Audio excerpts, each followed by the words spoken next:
Aux États-Unis, un nouveau visage d'ennemi terrifie la nation.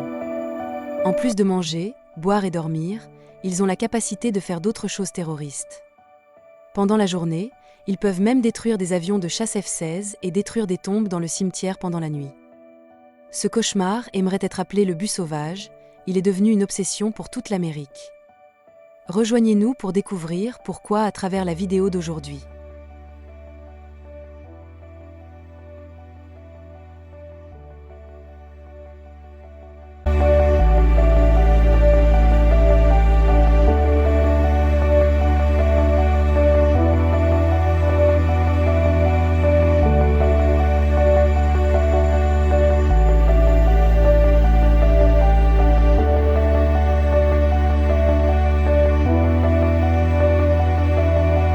En tant que pays à l'agriculture très développée, les scientifiques américains ont aidé les agriculteurs à limiter les dégâts dans les champs et les jardins en cas d'intempéries ou lorsque la situation des animaux domestiques est compliquée. Cependant, ils ont un mal de tête et doivent toujours faire face à la situation des sangliers qui détruisent les cultures. Telle est la réalité qui s'impose partout aux États-Unis. Les États-Unis sont assis sur une bombe à retardement appelée Super Wild Bull, Super Taureau Sauvage, lorsque le nombre de boules sauvages fait des ravages et donne lieu à des naissances de plus en plus nombreuses.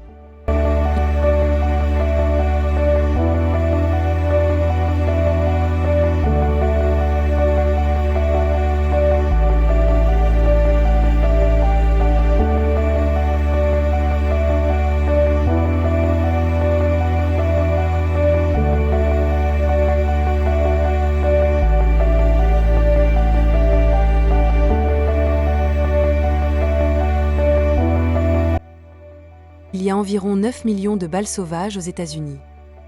Chaque année, le bateau sauvage occupe 70 000 km² de terrain. En seulement 30 ans, ces redoutables boules sauvages n'ont cessé de proliférer pour s'emparer de 39 États américains. La présence de cet animal a causé d'importants dégâts aux cultures et aux habitats naturels et constitue une menace tant pour la faune que pour les populations humaines.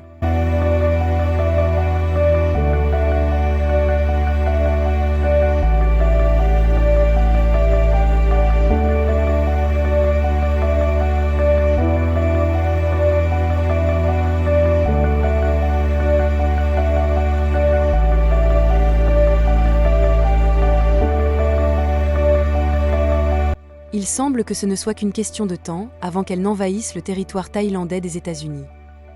Les Américains n'ont eu d'autre choix que de donner l'ordre de tuer les sangliers, et un combat tragique s'est engagé entre les sangliers et les humains. Pour répondre à cette question, examinons le passé et le présent de notre sanglier aux États-Unis.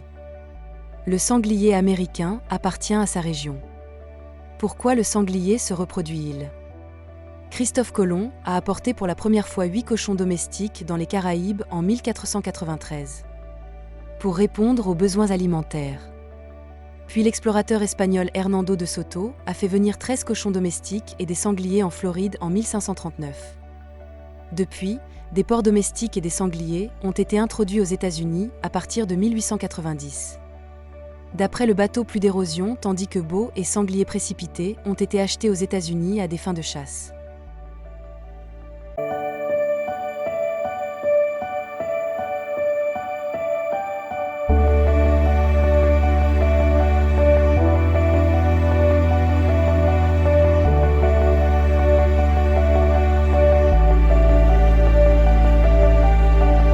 Les deux espèces sont étonnamment adaptables et peuvent survivre dans une grande variété d'habitats, des forêts et marécages aux prairies et champs agricoles.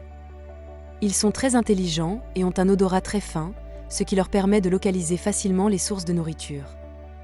Ces animaux sont omnivores et mangent tout ce qu'ils trouvent, y compris des racines, des tubercules, des insectes, des petits mammifères et même de la fourrure.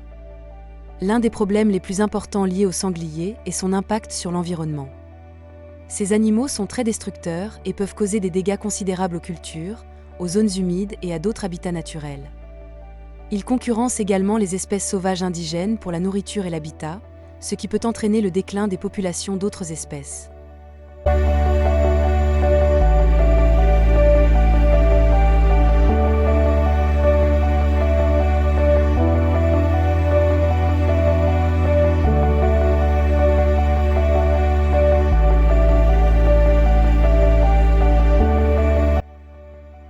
Encore plus terrifiant, les mâles seuls ont des canines trop longues qui sortent de la bouche. Les dents internes sont également bien développées. La tête du cochon est forte et les racines sont courtes et plates, ce qui lui permet de creuser. Il travaille longtemps sans se soucier des conséquences. Il creuse même des cimetières, et on se souvient qu'ils sont entrés dans des zones militaires pour creuser et détruire des choses terribles comme des avions de guerre en vol.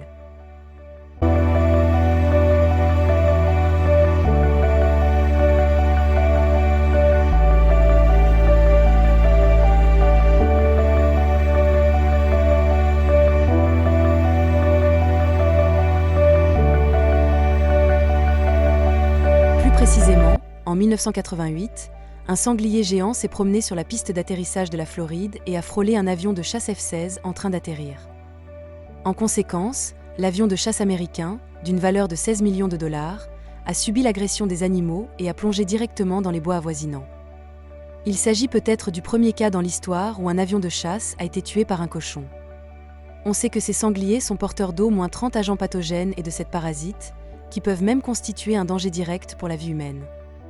Malgré les efforts déployés pour en contrôler le nombre, le sanglier continue d'être un problème grave dans de nombreuses régions des États-Unis, car ces animaux ont peu de prédateurs naturels et peuvent se reproduire rapidement, ce qui les rend difficiles à contrôler. Pour contrôler le nombre de super-cochons, les scientifiques ont réfléchi pour trouver des bassins de contrôle des naissances et des poisons pour eux. Mais comme la traînée se décompose trop lentement, et qu'elle peut être dangereuse pour les autres animaux, elle a été éteinte.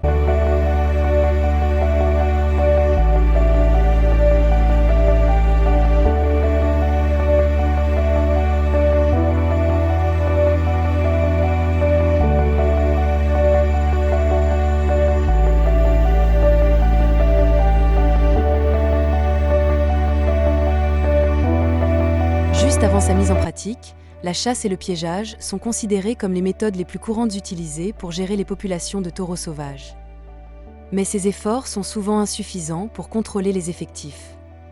Ces dernières années, plusieurs États américains ont pris des mesures plus agressives pour contrôler les populations de taureaux sauvages, notamment la chasse aérienne, la chasse et l'alimentation nocturne et l'utilisation de pièges spécialisés.